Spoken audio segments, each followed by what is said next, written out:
Hey ya YouTube! Aujourd'hui je te retrouve pour une petite vidéo un peu spéciale, comme on dit du coup quand les vidéos sortent du cadre de ce que tu fais d'habitude. Aujourd'hui on va continuer sur les chroniques de Flammes Jumelles pour la vidéo numéro 2 et on va parler aujourd'hui de la culpabilité de l'amour inconditionnel. C'est-à-dire quand la spiritualité te fait culpabiliser d'être un être humain. Ça fait un moment maintenant qu'on me parle de l'amour inconditionnel, mais je suis vraiment entrée dans le vif du sujet il y a 2 ans, quand j'ai rencontré ma flamme. Donc, j'ai été projetée dans un univers qui était proche de ce que j'avais toujours connu, étant du coup dans le monde ésotérique depuis que j'ai l'âge de 5 ans environ. Mes médecins à moi étaient des thérapeutes, des énergéticiens, des magnétiseurs, des gens qui manipulaient tout simplement l'énergie, en fait. Sauf bien entendu quand je me suis luxé la rotule. Là par contre il fallait un petit peu plus que des énergies pour me remettre en place. Et quand j'avais la grippe aussi. Et la joyeuseté des allergies. Bref, les trucs qu'un énergéticien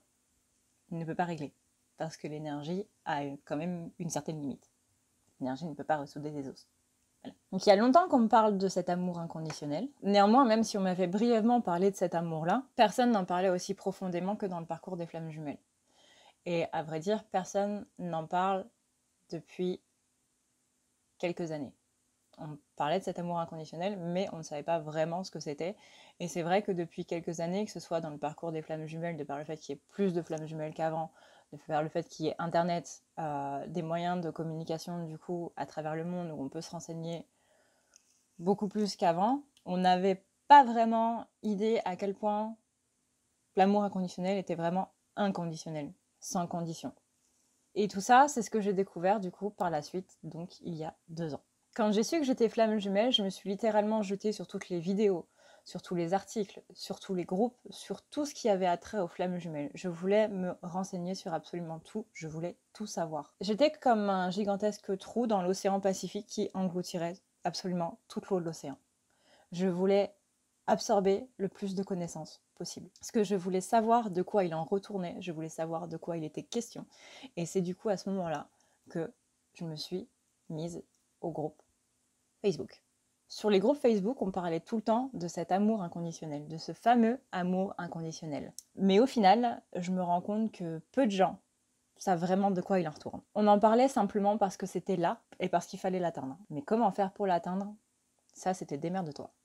Et c'est à ce moment-là que j'ai commencé à lire des absurdités. Bref, c'était tout simplement le début de la fin. Mais la fin avec un grand F, tu vois. Mais le grand F majuscule size 72, quoi. Quand j'étais sur ces groupes, c'était extrêmement culpabilisant. Passer le cap du côté rassurant, le côté je ne suis pas la seule, le côté ça n'arrive pas qu'à moi, le côté j'ai enfin une explication, le côté je fais partie d'un groupe, mon parcours est normal, ce que je vis est normal.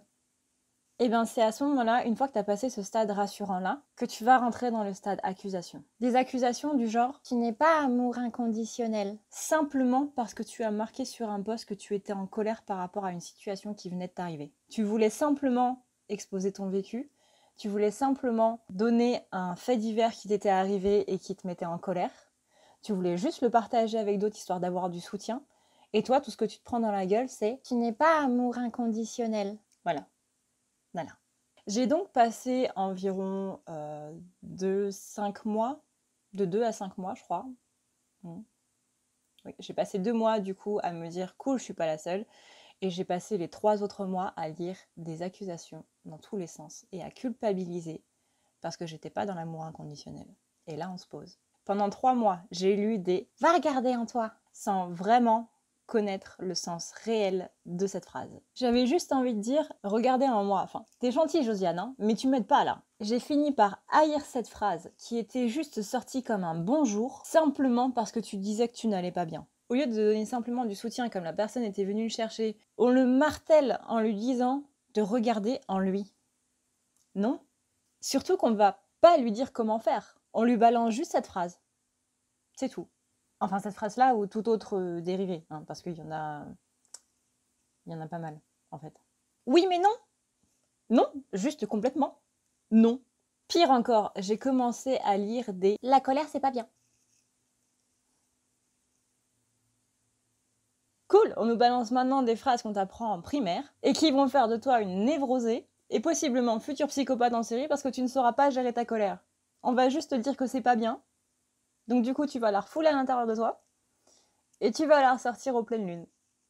Voilà. Le mythe du loup-garou, peut-être qu'il vient de là finalement. Bref, ambiance. C'était des paroles soi-disant douces, soi-disant réconfortantes, soi-disant pour aider, sauf que ça n'aidait strictement en rien. Parce qu'elles étaient tellement culpabilisantes que comment tu veux avancer avec ça? C'était à pleurer de voir à quel point celui qui était le moins dans l'amour inconditionnel n'était pas celui qui disait être en colère, mais celui qui disait que ce n'était pas bien de l'être. Personnellement, j'ai arrêté assez rapidement de parler de mes ressentis, de parler de ce qui m'arrivait, surtout de ce qui m'arrivait de négatif, parce que c'était mal vu. À partir du moment où vous n'étiez pas bisounours, barbapapa, guimauve ambulante, ça n'allait pas. J'ai vite culpabilisé à partir du moment où je n'étais pas une boule de guimauve ambulante qui ne vivait que pour l'amour et les pâquerettes dans le firmament du ciel étoilé rempli d'anges et de bonheur infini. Quand j'étais en colère, je me disais juste que c'était pas bien parce que c'était pas l'amour inconditionnel. J'en arrivais presque à me dire que j'étais mauvaise, parce que je ressentais la colère. Tout simplement parce que c'était ce qu'on m'avait rabâché sur les groupes, que c'était ce que j'avais lu sur les groupes, et c'était tout simplement ce qu'on m'avait fait comprendre, à moi comme aux autres. Et puis un jour, je me suis rappelé que j'étais tout simplement une humaine. J'ai toujours trouvé que cette façon de faire, cette façon de dire non, la colère, c'est pas l'amour, ou tout autre sentiment étant vu comme négatif, était franchement bancale comme manière de faire, voire même complètement merdique. Qu'on se le dise, j'ai passé des années à renier ma colère, à cause de ces mêmes thérapeutes, du coup, que j'allais voir quand j'étais enfant. J'en avais tout simplement marre, en fait, qu'on me dise que j'étais tout le temps en colère, parce que j'étais une ado qui était assez colérique, parce que, du coup, vu qu'on m'avait dit en primaire que c'était pas bien d'être en colère, etc., j'avais tout gardé pour moi, et c'est ressorti à la période de l'adolescence, pendant beaucoup de temps. Voilà, ma crise d'adolescence a duré énormément de temps, et a été assez explosive. Oui, on peut dire ça comme ça. Mais surtout qu'on ne me donne aucun point pour m'aider. Eh bien, 10 ans après, j'avais l'impression de revivre exactement la même chose, en fait. J'avais enfoui cette colère sous des milliards de couches successives et j'avais même fini par la renier. Pour moi, il était hors de question que je recommence ça, juste quand je commençais à aller mieux et à accepter le fait que j'étais en colère, que ça faisait tout simplement partie de moi, que la colère est une émotion comme une autre et que tu dois simplement vivre avec, en fait. Tu dois pas la renier, tu dois vivre avec. Et juste quand je commençais à comprendre ça, on était en train de me dire la colère c'est pas bien, la colère c'est pas bien, la colère c'est pas bien, c'est pas l'amour. Sans blague.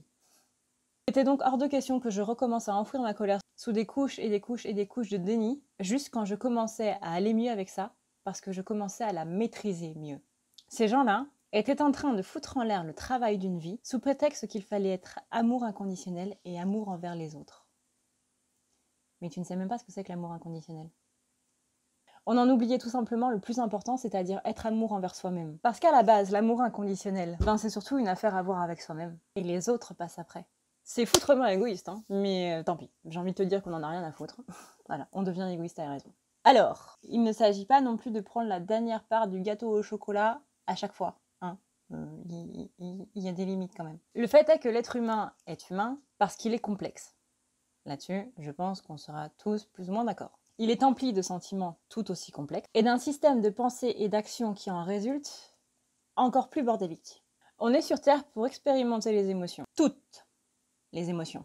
Et il n'y a pas d'émotions négatives. Il y a des émotions négatives uniquement si on les voit comme telles. Ce seront alors des sortes de signaux. Il est donc inconcevable qu'un être humain ne puisse être qu'amour, joie et bonheur. Ou alors j'ai clairement pas eu la vie qu'il fallait et on ne m'a strictement rien dit. C'est plus que normal d'être en colère quand on a eu une dure journée, quand on a eu une vie dure, quand on a eu quelqu'un qui nous a fait quelque chose, quand on a eu une personne qui nous a fait un coup de pute. C'est normal d'être triste quand quelqu'un nous trahit, quand quelqu'un part, quand quelqu'un meurt, quand on se sent mal. C'est normal de pleurer autre chose que des larmes de joie ou de bonheur. C'est normal. Arrêtons de culpabiliser parce qu'on est des êtres humains. L'amour inconditionnel, ce n'est absolument pas être une guimauve ambulante. L'amour inconditionnel, c'est accepter être en colère et l'aimer autant que nos sentiments joyeux.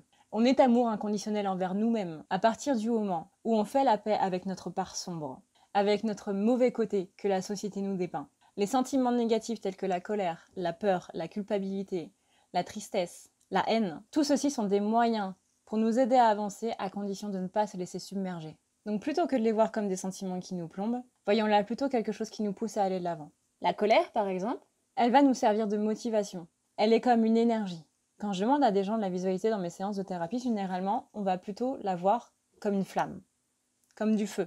C'est souvent le terme boule de feu qui revient. Rappelez-vous que la flamme peut détruire, mais maîtrisée, elle illumine. Elle est une énergie qui pulse, et c'est cette énergie-là qui doit être une motivation. C'est une énergie qui doit nous pousser à aller de l'avant. C'est une énergie qui va tout simplement vous donner de l'énergie, quoi.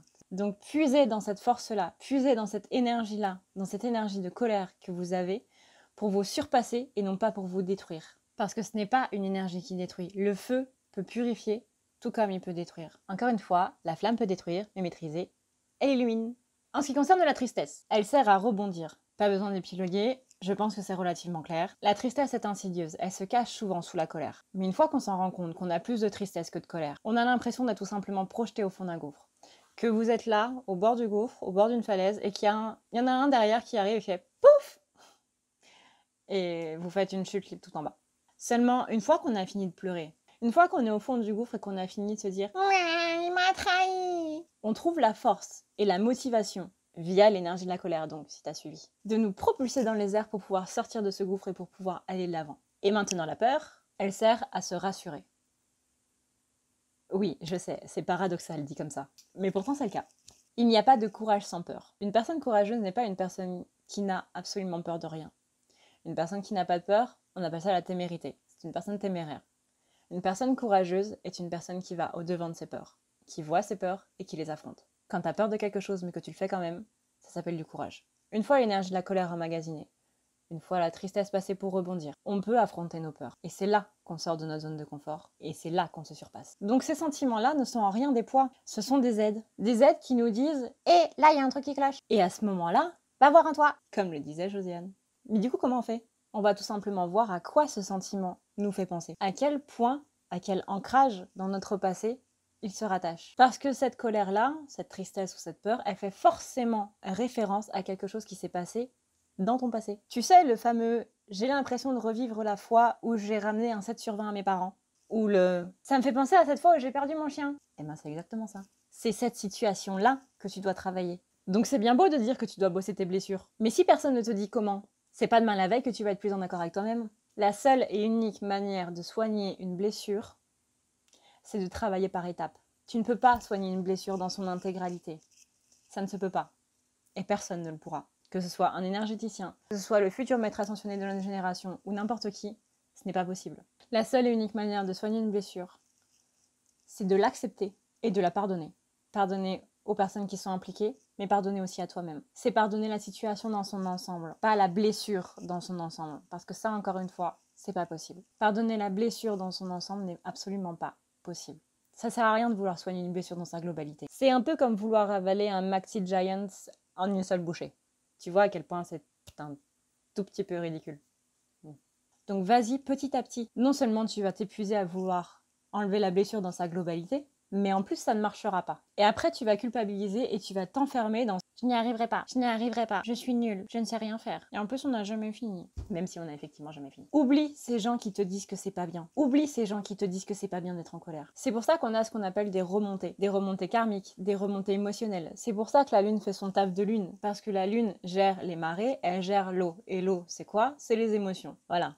De rien. La raison pour laquelle ces remontées arrivent, c'est parce que ça te fait référence à une situation que tu as vécue donc dans ton passé et cette situation-là que tu dois rattraper en la pardonnant. Tu ne pourras jamais revenir en arrière. Ce qui est fait est fait. C'est pour ça que tu dois l'accepter. Accepter que c'est comme ça que ça s'est passé, accepter que c'est comme ça que ça a entraîné tout le reste, c'est accepter tout ça. Et une fois que tu pourras accepter ça, tu pourras le pardonner. Parce qu'il n'y a pas de pardon sans acceptation. Donc ce que je te demande de faire, c'est d'oublier ces gens qui te disent que la colère c'est mal. Oublie ces gens qui te disent de ne pas être en colère, de ne pas être triste, de ne pas avoir peur. Oublie ceux qui te disent tout simplement d'aller voir en toi sans pour autant te dire comment ni pourquoi. Simplement parce qu'on leur a dit à eux avant et qu'ils ne font que répéter ce qu'on leur a dit. Tu as le droit d'être en colère. Tu as le droit d'être triste. Et tu as encore plus le droit d'avoir tes peurs. C'est humain. Et tu es humain. Ou humaine. Tu as le droit de prendre une pause pour pleurer. Tu as le droit de taper sur un caillou. Tu as le droit de hurler, de rager dans ton coin. Tu as le droit de prendre du temps pour vivre cette émotion, pour la laisser sortir. Parce que c'est le fait de la retenir, de la garder, de l'intérioriser, qui va tout simplement te bousiller. C'est là que la flamme va te détruire. Et non pas qu'elle va t'illuminer le chemin.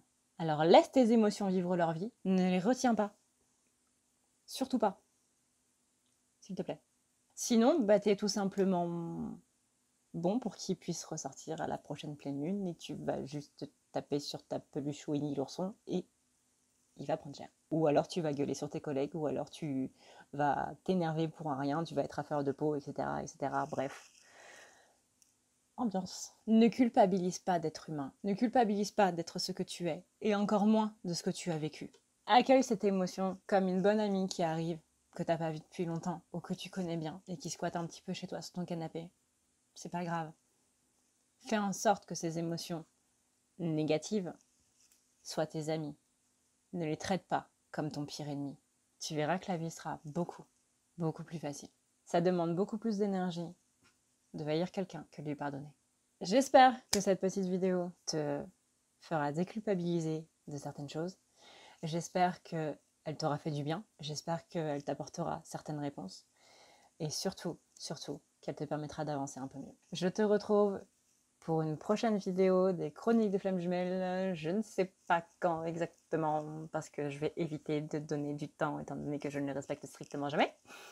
Si tu n'as pas vu la première vidéo, je t'invite à aller la voir sur l'explication des flammes jumelles, quelle est ma vision des flammes jumelles, comment ça se passe pour ma vérité, etc. N'hésite pas à t'abonner à la chaîne si tu aimes les gens qui, comme moi, sont assez bruts de décoffrage et qui vont te bousculer un petit peu pour que tu ailles voir ce qui ne va pas. Voilà. Mon but n'est pas de te brosser dans le sens du poil, mon but est que tu avances. Et moi, ma manière de faire, c'est de bousculer les gens. Voilà. Si tu ne me connais pas, je suis Adrenania de la chaîne À ne pas lire la nuit et je n'ai pas l'habitude de prendre des gants quand je parle aux gens. Tu peux donc t'abonner à la chaîne si tu veux voir des tirages journaliers, si tu veux voir quels sont les blocages en place, si tu veux tout simplement passer du bon moment parce que j'aime bien utiliser l'humour dans mes vidéos. Bref, voilà. N'hésite pas à partager cette vidéo si elle t'a parlé, si tu sens qu'elle pourra parler et améliorer la culpabilité de certaines personnes. Je compte sur toi. En attendant, moi, je te fais d'énormes bisous. Je te dis, prends soin de toi et à la prochaine. Ciao, ciao.